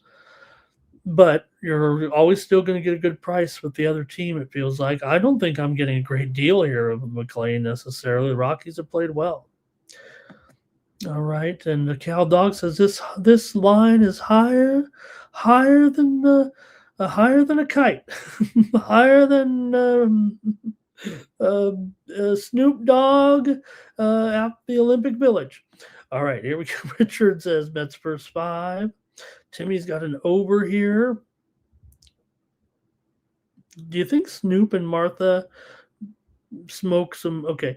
Timmy here says Rockies go home for the Cubs on Monday, and that's something to look forward to, I think, is what you're saying, Timmy, right? Sure, the Mets are a good team, but okay, I'll just take the run line here. Here we go. Next up. Twins on the road. Simeon Woods Richardson goes for the Twins. 5.96 ERA for Woods Richardson. 0-3 record. He's been better, that's for sure. You got to wonder what's going on with Woods Richardson right now. For the Tampa Bay Rays here, Jesse Schulten's 2.95 ERA so far. Just a few starts, but a .98 whip. Might be onto something here with Schulten's $1.35 here against this Twins team that is reeling. Tampa Bay's won 3 in a row coming in here. They've won the first 2 games of this series, 6-2 and 6-1. I mean, they barely dominated. You know what the score of their game was before that? When they beat the Reds 6-1. They've outscored their last 3 games 18-4. I imagine they'll score 6 runs in this game. Schulten's here. Let's see, maybe up to $1.40, $1.45 at some books here right now. But man, it does seem like Woods Richardson, the Twins, are reeling here all of a sudden. Any good times are almost long gone here. The Twins are 12-15. The Rays are 15-11. Minnesota's lost 8 of 9. Tampa's won 6 of their last 8 at home. And the Rays offense, what can you say? They probably can get to Woods Richardson right now. The Twins games are trending heavily to the over, and it's not because of their hitting necessarily. Tampa should contribute enough offense as well. They're 9-5 to the over as a favorite here. So maybe we could just take over in all the American League games today, but Schulten's also may do a number on them. I'm going to go ahead and take this modest favorite here, if you don't mind. I'll take a little $1.35. I'll call it $1.45 because, in fact, at one square offshore book, it's $1.47. That's the highest price that I've seen right now. But I'm going to take the Rays here. This Rays team, I don't think there's any fluke or problem with them. It seems like we got the same-o with Tampa Bay, and that's a good thing. Cal Dog is on the Rays here, and Larry says Rays money line. Richard says Tampa Bay team total over, huh? And Timmy says best time to win money is a shot on the Twins. Take the Twins here. All right. Thank you for joining me here on Night Moves.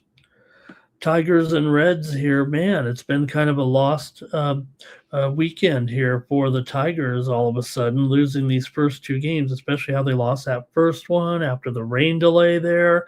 And then the way the game went down here, blowout fashion on Saturday as the Reds pummeled them 9-2 to win again. The Reds have been hot. How hot? They were beating Tampa Bay their last series a little bit. So right now you got Rhett Lauder in here for the Reds, 3.10 ERA, and he's got a 3-1 record so far for Lauder. Keter Montero, 3.68 ERA and a 1-2 record. Montero should be good, but man, the Reds are playing well, and they're playing hot here right now, and they're just a slight favorite in this one over the Tigers here today. For the Cincinnati Reds here in this one, they're basically, I think, are they the most profitable team in baseball right now? They're up nearly 10 units now with this 18-9 record. They are the favorite here. 4-2 is a favorite right now. Detroit continues to struggle on the road. 4-12. It's hard to get behind this team when they're basically losing, not only 4-12, but 2-12 in the last 14 on the road. Reds have the explosive offense with Sal Stewart. Man, this guy's going off. both teams are kind of over teams right now. Detroit's gone over in 7 of their last 10. Cincinnati's 9-5 to the over in the small park here. So the total's pretty high there at 9. I mean, well, that's certainly what we were expecting, I think, in this game. But I think you're getting a deal here again on Cincinnati. I think we've all been pretty excited and pretty pumped for what the Reds are doing. I don't know how long they can keep this up or what their future prospects hold right now as far as how good they could be this season. I mean, if you really, who was talking about them yesterday in the chat? Because they're 40-1 to win the World Series right now. And, the division, though, of course, the NL Central, you got the Cubs, but right now the odds say, because Pittsburgh's doing well too, it's Cubs, Reds, Brewers, Pirates. But in some books, Reds are about 7-2 right now, and the Brewers are plus 375, and the Pirates are plus 440 or so. So interesting in the Central there, but let's see what we got right now. We've got Larry on the Reds. We've got, hey, Sound Man is here. BK, good to see you. He's on the Reds. Plus Money's here. Plus Money says take the Red. Look at all the Reds. Hey, I'll just go with the chat. I mean, I want the Reds. Give me the Reds. I'll do it. I want to win too. Everybody's on the Reds. I'm on the Reds with you. Let's go. Hey, Real Deal Prime is in the chat. Oh, man, Real Deal Prime. It's so good to see Real Deal Prime in the chat. Let me see what that emojis are there. It's a scroll and a pen. I don't know what it means, but I love seeing Real Deal Prime here, man. What an honor. Okay, Timmy says, oh, take Detroit. Someone's got to take Detroit. Mr. Westwood is not worried about the Reds long term. But I don't know, the Cubs. I mean, the Cubs are going to be that dominant here. These other teams, Detroit can't lose 3, says Timmy Chushu. I will take the Reds. Come on, let's go for the sweep. Next up, Pirates and Brewers here going in this one, and Milwaukee here with Milwaukee going to be about $1.30 favorite. Remember when they used to dominate the Pirates? Well, the Pirates have won the first 2 in this series, and you've got Carmen Mlodzinski going here, 3.28 ERA, 1-1 record. Kyle Harrison, it looks like he's a good pickup here for Milwaukee, 3.05 ERA and a 1-1 record. Well, this one's modestly priced here at $1.25. A lot of respect for Pittsburgh turning the tables here a little bit on Milwaukee. Milwaukee's lost 4 straight, not just the last 2 here to Pittsburgh in this series so far because of yesterday's game. It was 6-3. It was close throughout, but Pittsburgh got 3 runs in the top of the 10th inning to grab the win there and get the road win there over Milwaukee. We know Pittsburgh's been pretty awesome so far. They're 16-11. We just talked about the odds in the Central, and they're kind of just nuzzling up there against Milwaukee right now, who's only 13-13 so far. These 2 teams are a combined 30-23 to the over here. Milwaukee's 9-4 to the over as a favorite here at 7.5. Good starting pitching here with Mlodzinski's been pretty solid. Harrison can be solid. We know Milwaukee got him here for a reason here to have a left-handed starter in there. So Milwaukee, they lost 5 of 6 coming in. Pittsburgh's been competitive and strong on the road, 7 of their last 10. So Brewers' offense has been inconsistent right now. And like I said, even though these teams are going over, it does feel like we could get good enough starting pitching here. Can Pittsburgh do this and sweep this after we know the Milwaukee Brewers have owned Pittsburgh here for the last 2+ seasons. I mean, for a while there, they were winning every game against them. Not even close, right? It's still 8-2 Milwaukee in the last 10 games between the 2 teams, and 5-2 here in Pittsburgh. But man, I like Mlodzinski here, and I'm going to take the Bucks plus $1.05. Give me Pittsburgh here on the road. I'm going to go for the sweep with Pittsburgh here today. Milwaukee definitely needs a win, but let's see what we got. Plus money's on the Pirates, and Mr. Weskers is on some kind of animal in there. It could be a tiger. I think it might be a tiger. Yes, it is a tiger, right? We were just talking about the Tigers. Okay. Jimmy's on the Brewers here, and Larry says he's got a Nerfy. Cal Dog's on the over. And Mr. Webster says the Pirates going to nestle up to a loss. Get a little Nestle. All right. I'm going to take the Pirates in this one. Well, the Yankees are taking on the Astros. Man, I mean, how can you not? Is it too easy here to just take the Yankees again? At least Arrighetti's going for Houston. Maybe they'll give him some shot because if one pitcher so far, Arrighetti's looked good. 2.45 ERA, 2-0 record so far since coming back for Spencer Arrighetti. We already know he looked good last year. Maybe he hit the wall a little bit. But looks like he's an established major league pitcher, I would think, at this point, even though he's still, young in his career. He was pretty solid last year. And look, he's coming and looked real good here after, missing the start of the season. No problem. For Luis Gil here, a 4.1 ERA, 1-1 record in this one. I don't know if Houston's ready to turn it around here right now, but we could see a decent matchup here with these two, I think. With Arrighetti pitching. And yeah, the Yankees kind of blasted these guys over the last 2 days, 20-7 here right now. But, Houston is 7-8 at home. Yankees, though, an 18-9 overall, 10-4 on the road. Houston's been a big-time over team at home, but only because they've given up so many runs. The Yankees are still 5-8 to the under on the road, 10-13 to the under as a favorite. I think Arrighetti probably a better option than what we've seen from the disastrous Houston pitching so far. And yeah, they'll still have to get into the bullpen here, but Arrighetti's obviously been very, very solid enough. The total's 9.5 because the Yankees have been blasting, but I'm going to think that Arrighetti does have a decent start and holds them long enough here. I will go under in this game at 9.5 here. And look, will the Yankees score enough? I mean, the Astros score enough runs against Eel. Eel's numbers aren't great. We know that, but Astros have lost 6 in a row at home. I know it's easy to look at it. And look, I was calling the Yankees there in yesterday's game too. Here we just saw here just moments ago, Wiesberger wins the China Open by 3 strokes. This just moments ago here. All right. Houston's bullpen's still the worst in baseball, 6.19 ERA and a 1.69 whip. So I need a quality start from Arrighetti, but I think we get it. And I'm going to go over. Houston's gone over in 7 of their last 8. The bullpen collapse risk is pretty high, but as long as Arrighetti gets them through here, I'm going to take the under in this one. Here we go with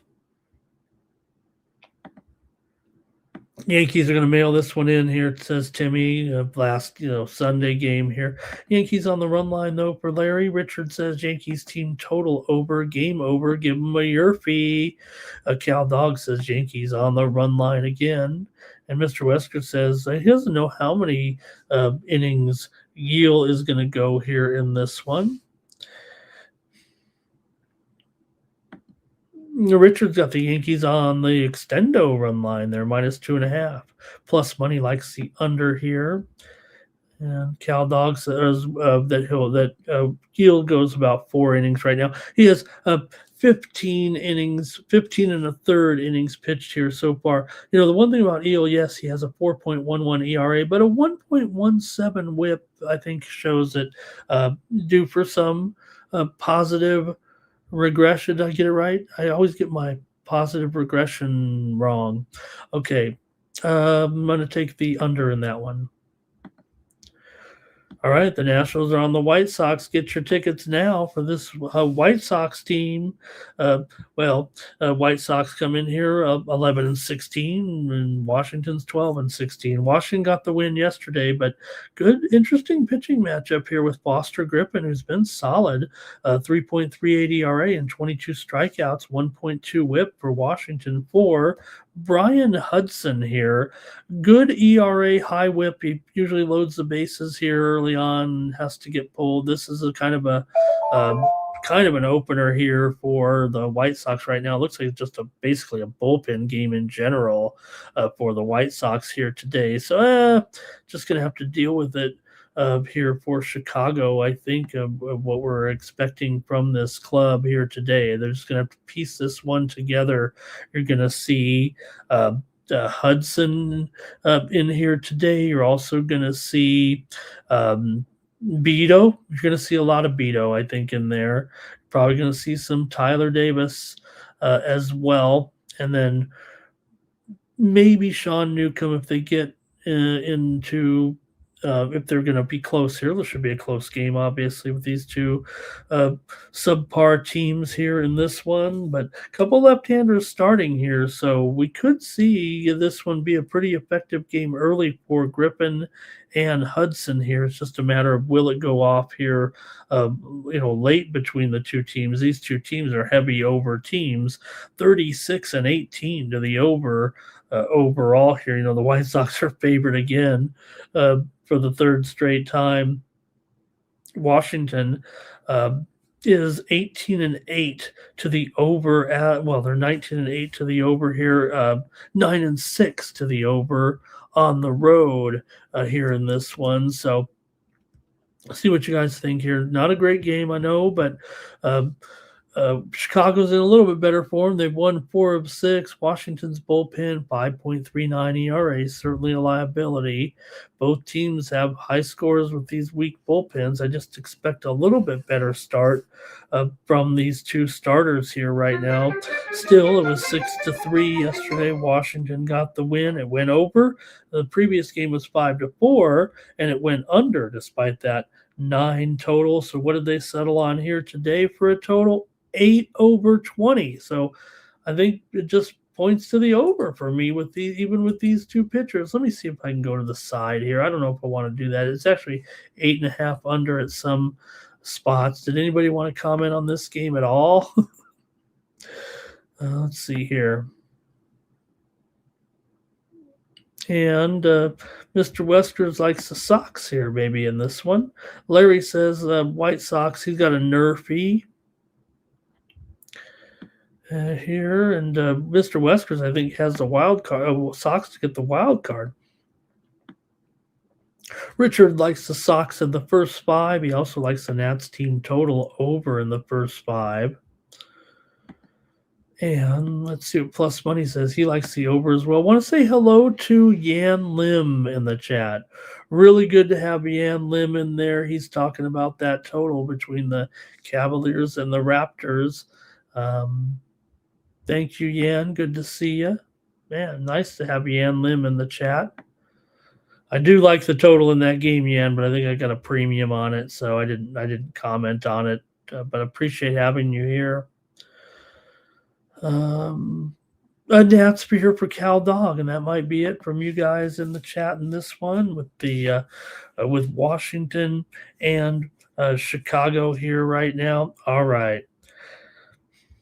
Well, I guess I got to make my call here in this one. I already hinted at the over because the bullpens would probably go off, so give me the over in this one. I do like the young starters here, but eventually they're going to have to get in there, and it might end up being just 4-4, nothing you can do, and it'll go over.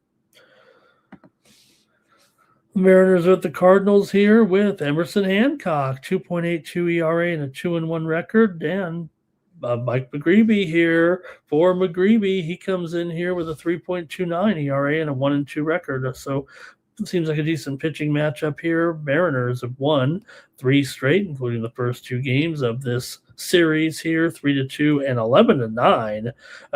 Usually you don't see that with some of these Seattle games and these St. Louis games. These are kind of two teams that you definitely think a little bit under. Yeah, St. Louis has had some overs here, but Seattle's 3-8 to the under on the road right now. They are favored in this game, $1.40, $1.45 right now against McGreevy. Looks like Seattle has found someone they can beat though here this weekend in St. Louis. So not sure I want to necessarily take a shot with a home dog here. Seattle may be finding a little bit of form here right now. Seattle's dominated this matchup. They've won 6 straight overall. Cardinals are starting to trend downward a little bit. I'm not giving up on them. They're 14-12, but Seattle all of a sudden worked their way back up to 13-15. Yes, their road offense can be inconsistent here, and I think that's why we've seen them get involved in so many low-scoring games here right now. But this feels like the matchup for Seattle here. Yes, it's $1.45. I think I'm going to actually just lay this price here a little bit on the show. I'm going to lay a little chalk here with a road favorite. Seattle's doing a really good job. I think they can close it out and win the series here, sweep the series on the road. Okay. Mariners are frauds, says Mr. Weskers. Well, maybe, but they found someone they can beat here in the first 2 games pretty handily. Cardinals money line for Mr. Weskers. They've lost 6 straight to Seattle overall. Here's Hancock over on his case, says Richard. And Mr. Wester says some of these teams are just not for real. Larry's on the Mariners here, plus money's on the Mariners. Cal Dog is on the over. And the Timmy says Cards can't even stay here with plus 1.5. Dang, Cardinals can't keep up. I think Mr. Westers is on the Cards though, Timmy. Maybe I'm misreading that chat there. Yeah, Seattle, 28th in batting average. They have to fix that. Okay, here we go. Next up, I'm taking there the Mariners. Marlins and Giants here with Max Meyer going here for the Marlins and Landon Roop here for the Giants. Roop, 2.27 ERA, 4-1 record. They found something here with Roop so far. Yes, they're favored. They finally won the game yesterday after losing the first one here to Miami. The Giants were able to win it 6-2 after losing the opener 9-4. Miami's struggling on the road, really. 3-8 overall on the road. 2-8 as an underdog here. So Roops look good. Price is good too here. It feels like with this one. Giants are 7-2 to the over as a favorite. Miami's 7-1 to the over as an underdog here. So, yeah, good pitching. We got some good Sunday pitchers in here. Although Meyer, 3.96 ERA in this one. So I'm going to take the over here in this one. I think the Giants are in a pretty good spot though right now to get one here. You got to figure the Giants are going to start to pick up some wins here sometime, right? They are 12-15 here right now. Miami 13-14, but having those struggles on the road. So I think that what will happen is the Giants will be able to get to Meyer eventually, and the total of 7.5 is not impressing me at all. I think the Giants can get upwards of 4 and 5 runs here and win this one. Let's see what the chat's doing on this one. It's going to be, and hello to Anthony Robertson there. He needs 40 games in. I'm just listening. I need 40 games in. Anthony, I don't know what that means, but I'm glad you're here. Mr. Wesker says, people think the Mariners are good. Well, here's the thing I think about that, Mr. Weskers, is they were a playoff team last year. They have a really strong offense. They had a record-setting catcher who hit 60 home runs. So, we just haven't, they've never won anything, right? So Timmy is on the under here in this one. Mr. Westwood says not taking the Giants as a favorite, that's for sure. Cal Dog on the over. Richard likes the Marlins. Team total under. Larry says Giants first 5 money line. And Anthony says he wants to see 40 games. Oh, yeah. We were almost, I don't think we have 40. We have 24 only. 24. Oh, he wants to see 40. Oh, he wants to see the first quarter of the season. I got it. Thank you, Mr. Wesker. I got you, Anthony. Okay. All right, next up, we're going to Mexico again here with the Diamondbacks and the Padres. Well, hey, it didn't go over yesterday as much as I tried to talk it up that it would. Will it today? Previous trips into Mexico City, they did have one under and one over in each of the previous two times that they've been to Mexico City. That talking about Major League Baseball here.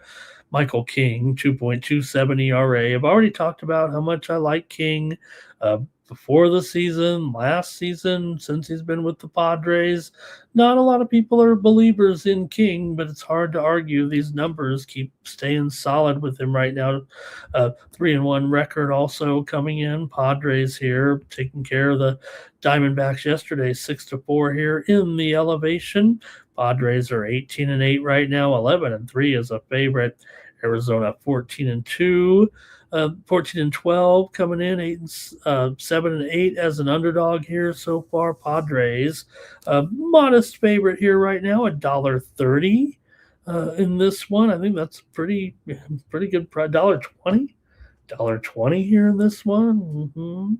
I like the Padres here. I gotta think the Padres can do it, especially if it gets in. A few home runs did go out there yesterday in Mexico City, but Padres are hot, man. They've won 13 of their last 15. They've beaten Arizona in 6 straight games. You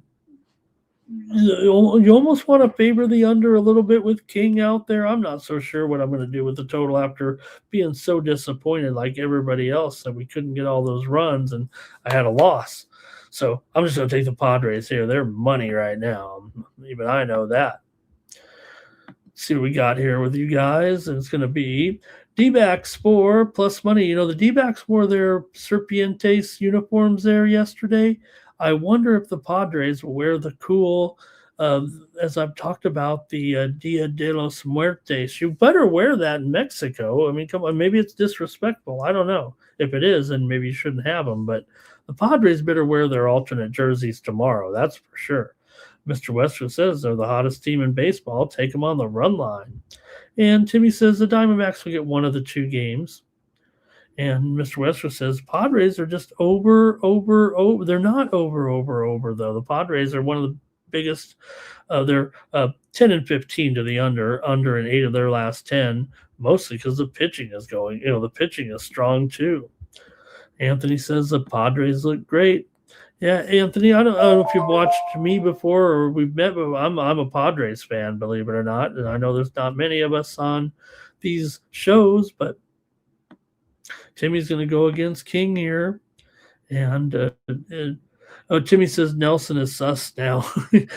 Look, I don't mind Ryan Nelson, but right now he's got a 7 ERA and a 1.45 WHIP. You got to wonder if Nelson's all there right now. Larry will go with the under here in this one. Mr. Wesker wouldn't play in Mexico City if you paid him. Take the Padres to just go take him to win again and again. And, okay, gotcha. Yeah, I'll do it. Richard says Padres money line. They just have a better pitching staff right now.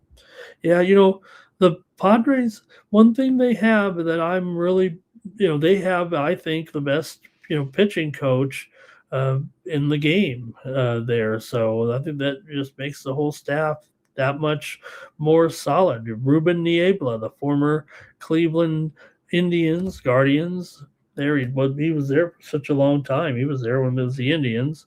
He came to the Padres a few years ago, and it's he's a difference maker. He's one of the few pitching coaches that really make it. Whatever team would be on, their pitching staff would be immediately improved. Yeah, they're looking good. I'm happy with the Padres certainly here right now. Okay, Cubs and Dodgers here in this one. The Dodgers finally got over on the Cubs there yesterday. They put it down 12-4. Favorite here in this one with Robleski going up against Imanaga here. Robleski 1.87 ERA, 3-0 record. Shoto Imanaga 2.17 ERA, 2-1 record. Good starting pitching matchup here. Two left-handers on a Sunday. Cubs coming here 17-10 right now. Dodgers 18-9. Dodgers finally got the win there yesterday to snap that Cubs winning streak. No problem. Cubs are doing great and fine right now, but you are playing the champs, and not that the Dodgers are off to any poor start or anything. They've been great, but the Cubs have been one of the hottest teams in baseball. They've actually had success against LA, 5-1 in the last 6. They lost yesterday's game. So you might think there's some value on the dog here, but I think if I can get the Dodgers at $1.30, I almost do it every time. Doesn't matter who they're playing, even if it is the hottest team in baseball, the Cubs. So might see, look, the team trends over here to the Cubs 8-2 to the over as an underdog, but I think we're going to have some good pitching here with Imanaga and Robleski. Give me the Dodgers in this one at $1.30 or so. I'll take LA here on Sunday. We've got here a cow dog on the over here, and Mr. Weskers always fades Imanaga on even on a Sunday. Do my Connie Francis imitation. Okay, here we go. Okay, we're just going to touch on this one briefly. No pick from me in this one. Just inconclusive information here right now. I do promise everyone a pick on pretty much every game, but gonna wait and see. Just want to fit this one, and this is about the time slot it's going to be in right here, the next to last game. And let me see if I can't figure out what's going on with you're just not going to know, because if the Rockies can't name a starter here, it's going to end up as a bullpen game. So maybe, and then you don't know which guys are going to end up being in there here. Every team gets an extra pitcher when you go to play a doubleheader. So a lot of times you pick up a minor league guy to do it. But we know Quintana's starting in the first one, and right now Colorado's kind of already on a bullpen game every fifth starter anyways. So you're going to see Sammy Peralta, Seth Halverson also, I would expect, could be in there as well. I would imagine Tanner Gordon. I didn't even look and see what happened today here with what happened with the pitching today. So a little bit disingenuous of me to go ahead and just assume.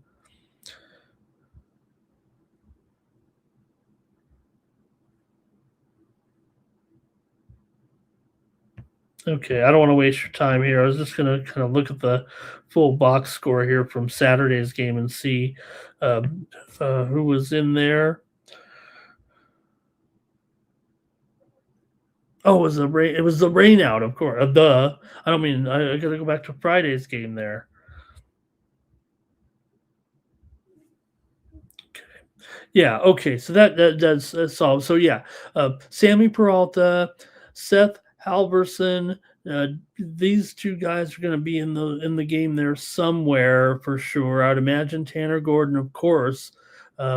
Just depends. Gordon could end up actually being could be the starter in this game, or could be the bulk pitcher after someone opens up for him, possibly. Maybe a guy like Bernardino, who we've seen, I think, open up with the lefty and then bring in a guy like Tanner Gordon. Could it be Bernardino starting and then Gordon coming in maybe after that? So just don't know. If you guys want to pick on it, go ahead. I'm not going to pick this one, but you can probably get it somewhere here.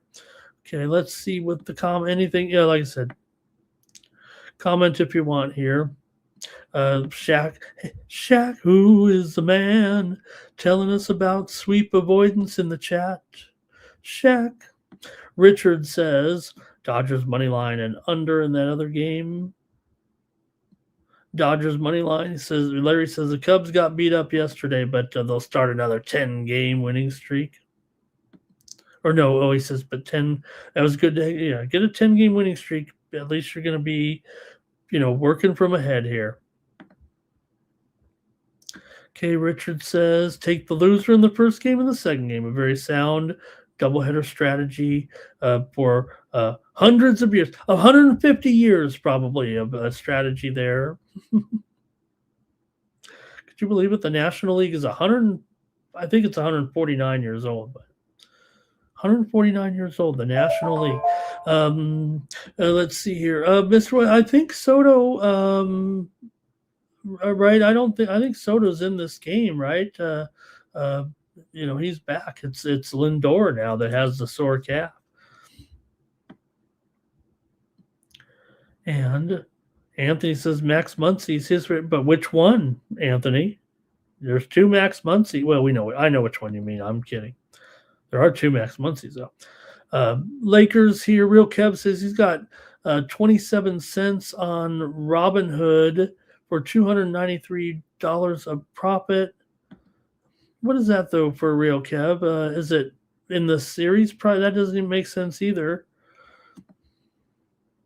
What is that from? Okay.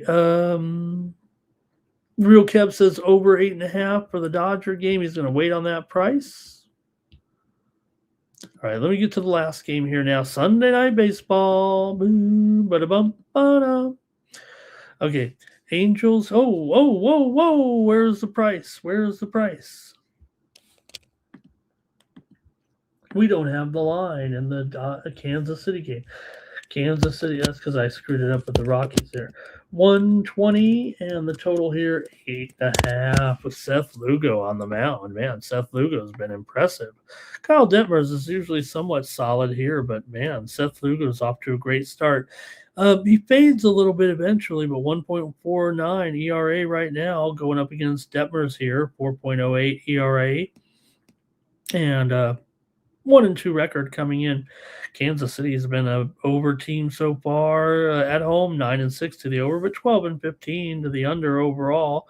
You got to think that Lugo here is going to come in and have a pretty fresh start.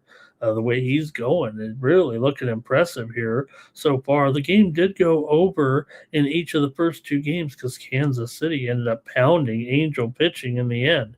Could it happen again here today? Just kind of wondering, though, because Lugo may be able to deal, and then you're stuck with one team scoring all the runs. Will Kansas City score enough despite the two outstanding performances here of the offense?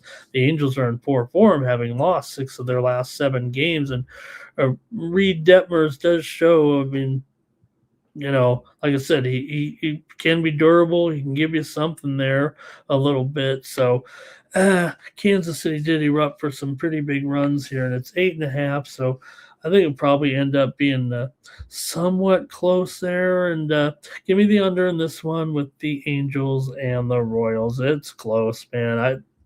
Give me the under here in this one. That's it for Night Moves. Anybody got anything on that final game here? Okay.